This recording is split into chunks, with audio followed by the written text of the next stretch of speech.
Church coming to you live for our Midweek Devotion.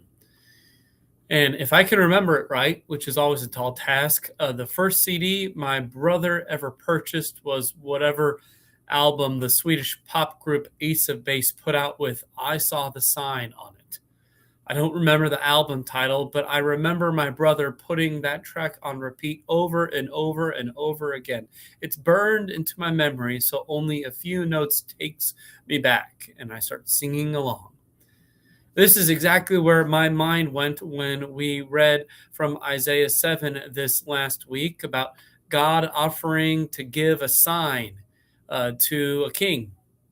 I saw the sign and opened up my eyes. I saw the sign. This is exactly how we want God to speak and act. We want God to give us signs so our eyes and minds are opened up. We want signs so we could know, so we could have certainty, not faith. We want God to show us what to do and where to go. We want a giant red neon sign a la Las Vegas, giving us a command of what direction to take. We want personalized billboards telling us to take the proverbial exit from what we're doing or to make the dreaded U-turn. We want someone else to tell us so we don't have to make that realization ourselves. We want a random ad to pop up on the TV telling us that we've made a grave mistake. If God were to offer us a sign, I think most of us would offer back an emphatic yes, give it to me now. But God offers a sign, and the king Ahaz declines. Making a mockery of piety, Ahaz says he doesn't want to test God. God is offering to give this truncated king something he doesn't deserve. Ahaz has been flirting around with other gods in other countries because he's in a socio-political pickle. He wants the, in his eyes, sure thing of those who are the local power brokers. He doesn't want a sign. He wants the guy whose grass is greener to come over and help him out. So he turns God down. God gives Ahaz grace, receiving something you don't deserve, and Ahaz tries to say no. It doesn't work. God gives it to him anyway. God is going to get what God wants in the end, so Ahaz and the rest of God's people, probably more importantly, that it's a sign for all the people, they're going to get their sign.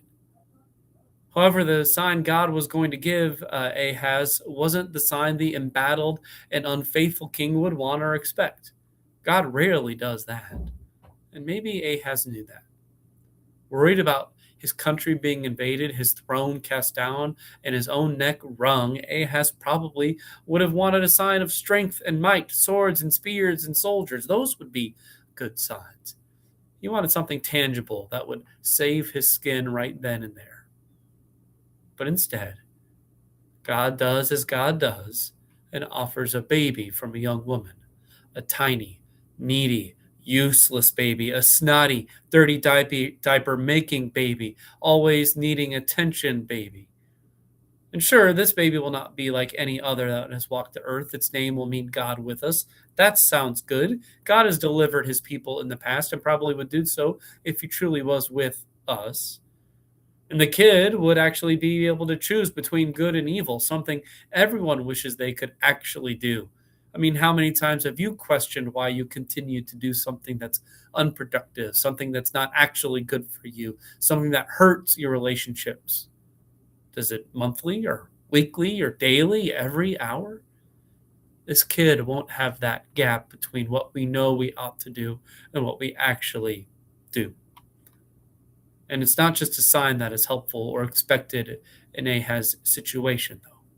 It's not one he would have wanted, but it's one he got. God isn't really interested in being helpful or living up to our expectations. God is more interested in bringing grace and mercy and love. His wisdom shows itself in the forgotten, downtrodden, and unalluring places of the world and our lives. You're more likely to find him healing those who are sick, helping those who are hurting, and saving those who can't do it themselves than in the power broker halls of the world. Because this sign offered, this baby whose name offers hope, this God with us, he did show up in the world. Born in a backward, out of the way town, he lived and moved among the riffraff of the world. He died as a ruffian himself. But he was raised to new life, a sign that things aren't going to stay the same, that there's a new ending. We don't have to wait for another. Jesus is the sign that opens our eyes and drags us into the light where we belong. Thanks be to God.